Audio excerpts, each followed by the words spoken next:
आज हम कहानी सुनेंगे एक जादुई तोते की। एक छोटे से गांव में एक गरीब परिवार रहता था। उस परिवार में रामू, उसकी बीवी सीता, उसके बेटे चिंटू के साथ रहते थे। इस गांव में एक तोता भी रहता था। उसका नाम मिट्ठू था। मिट्ठू तोता किस्मत का बहुत ही धनी था। मिट्ठू तोता जहां भी जाता वहां किसी भी चीज की कमी नहीं पड़ती थी। एक दिन मिट्ठू उड़ते उड़ते उस गरीब परिवार के घर में गया। उस घर के अंदर जाकर मिट्ठू वहां रखे अमरूदों को देखकर बहुत खुश हो जाता है और मन ही मन उन्हें खाने की सोचता है और कहता है, अरे वाह, कितने बढ़िया अमरूद हैं। आज तो मैं इन्हें बड़े मजे से खाऊंगा। मिट्ठू तोता बड़े ही मजे से अमरूद खाने लगता है। तभी सीता मिट्ठू को अमरूद खाते हुए देख लेती है तो वह बहुत ही गुस्सा हो जाती है और उस पर चिल्लाने लगती है, पता नहीं कहां कहां से आ जाते हैं, सारे फल खराब कर देते हैं।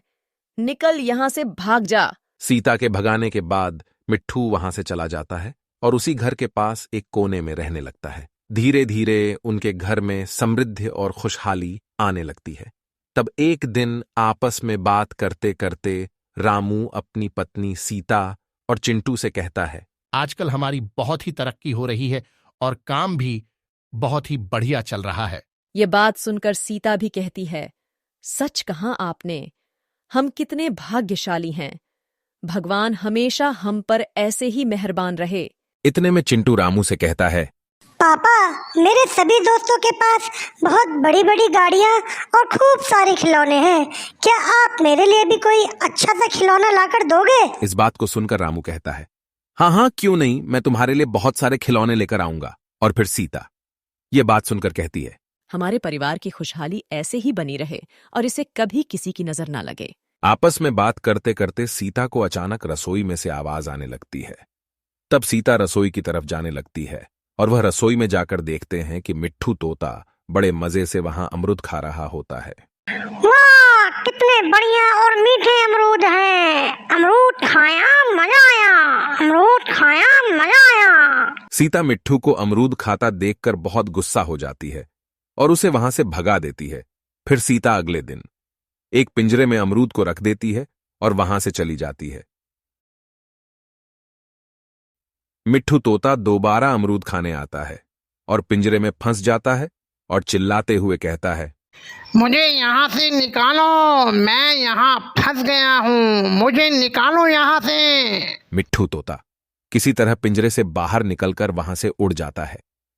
मिट्ठू के उड़ जाने के बाद उस घर की खुशहाली चली जाती है और उस घर में दोबारा से दरिद्रता आने लगती है। ये सब देखकर सीता एक दिन कहती है, हे भगवान, ये सब क्या हो गया? सब कुछ कितना अच्छा चल रहा था, ना जाने हमारे घर को किसकी नजर लग गई।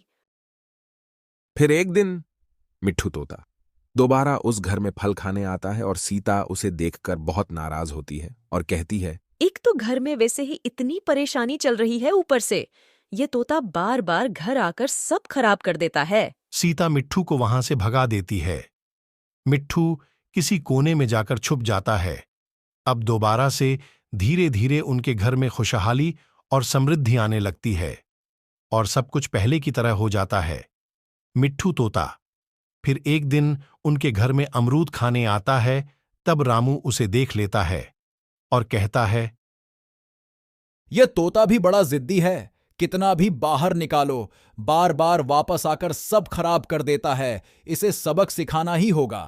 रामू मिट्ठू को पिंजरे में बंद कर देता है और मिट्ठू तोता उस पिंजरे में फंस जाता है और कहता है, पता नहीं ये लोग आखिर मुझसे चाहते क्या हैं।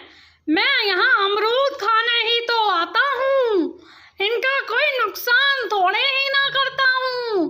अब मैं यहाँ से चला जाऊंगा और दोबारा वापस अमरूद खाने कभी नहीं आऊंगा। यह कहकर मिट्ठू तोता उस घर को छोड़कर चला जाता है।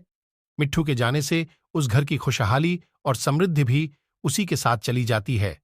फिर एक दिन उनकी समझ में आता है कि जब भी मिट्ठू तोता उनके घर आता है तो उनके घर में समृद्धि और खुशहाली आती है, और जब वह यहां से चला जाता है तो उनके घर से समृद्धि और खुशहाली भी चली जाती है। फिर रामू और सीता रोज मिट्ठू के लिए अमरूद रखकर मिट्ठू का इंतजार करते हैं, पर वह कभी लौटकर नहीं आता। तो इस कहानी से हमें यह शिक्षा मिलती है कि कुछ चीजों की अहमियत हमें उनके जाने के बाद पता चलती है।